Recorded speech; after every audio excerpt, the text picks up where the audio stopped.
It's a great pleasure for me to introduce now our next speaker, Steve Belzer. Stevie.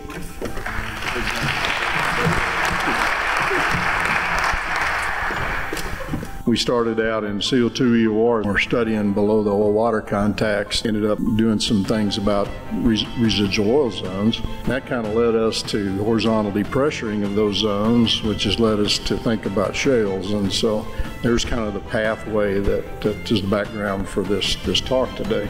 So I'll start out with several perplexing questions that we all have, especially in the upstream side of things.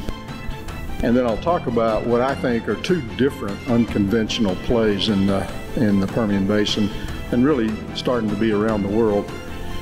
And I'll define that for you.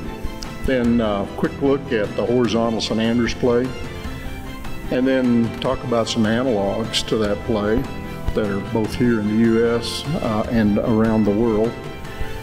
And then what kind of leads into the really pertinent part of this meeting, this conference, is a transmissive fracture case history and some of the tools that we're using to figure out if they're transmissive and what that means in terms of water cuts and seismicity possible.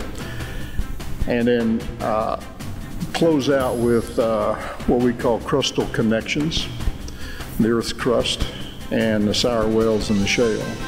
I don't know if any of you have had that experience, but many of the operators have mentioned that they have a sour well now and then in the shales, and most of them, of course, are sweet oil. But we think we've got a theory for that too now.